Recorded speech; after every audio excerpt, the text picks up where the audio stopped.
Welcome once again, Kasrabaw, sa ating car review. Thank you nga pala sa Mitsubishi Gateway, Gorordo, Cebu City for letting us review their cars.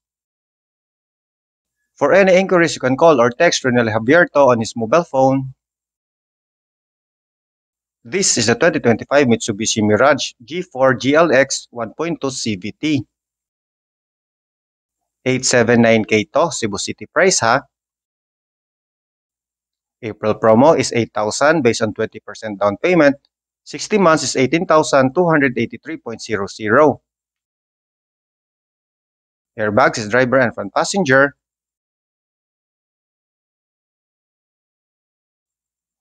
Brakes is plain brakes, walang ABS. Features immobilizer and ISOFIX.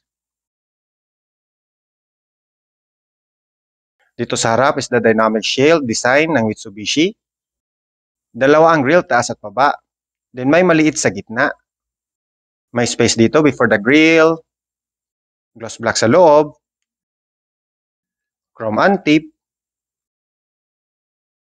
Chrome Mitsubishi logo. May maliit dito, window type. Chrome accent sa gilid. Dynamic shield design. Sa baba, window type matte. May front chin design. Headlights is multi-reflector halogen. Sa baba may vents design, walang fog lamps.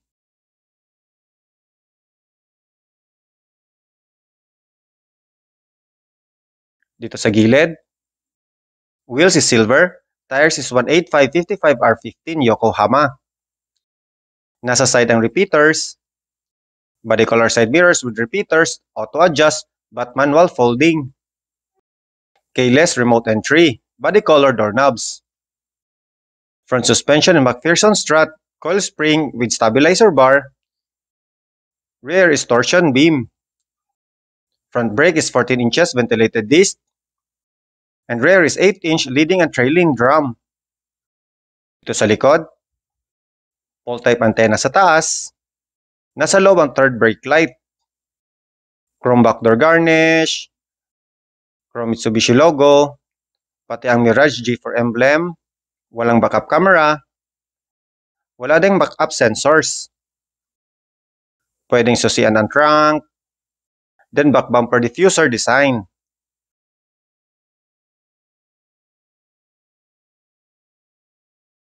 Taillights is all halogen bulb. Sa baba is reflector.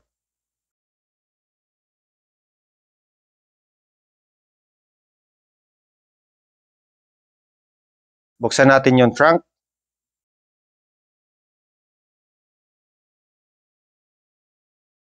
May light. Space niya.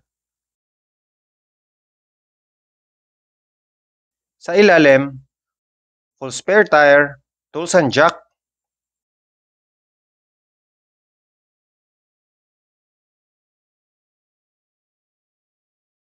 Door panels is all gray.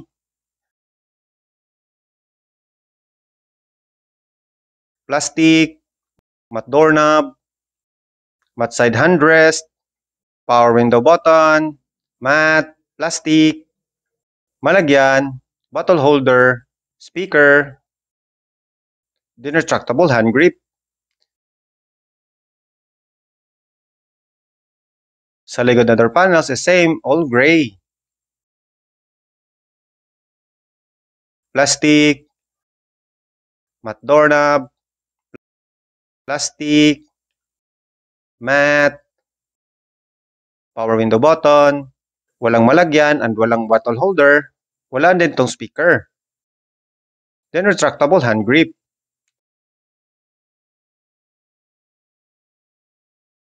Shelves, center armrest with 2 cup holders.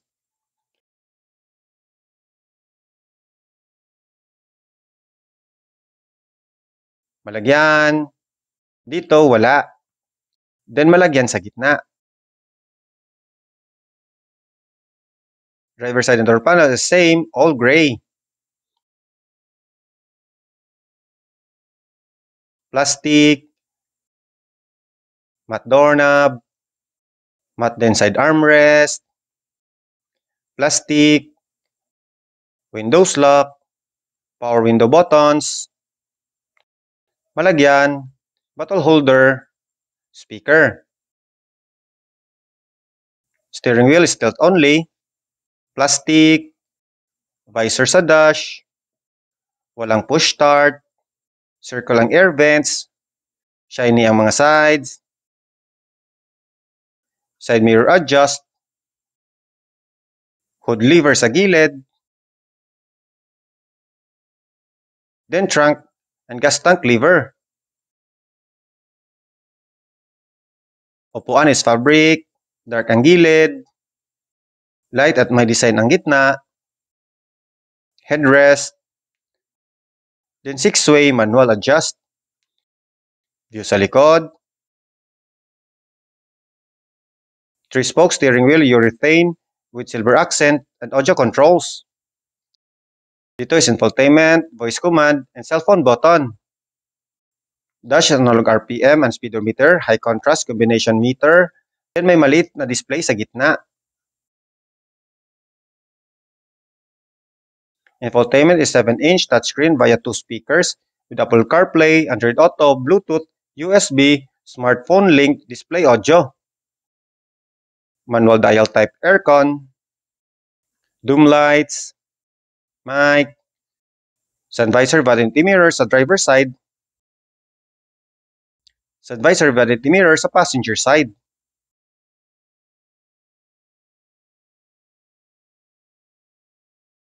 Rotary type ignition switch, 12-volt socket, USB port,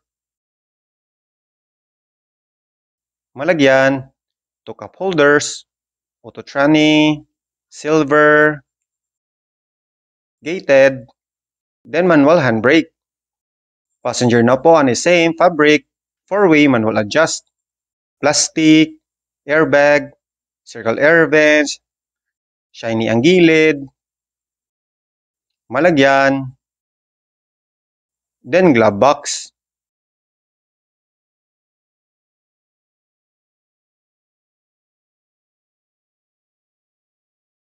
Ang engine niya is a 1.2 3-cylinder inline, dual overhead cam, may VEC gasoline engine. Max output is 78 PS, max torque is 100 Nm of torque. Transmission is NVEX 3 CVT, fuel tank capacity is 42 liters.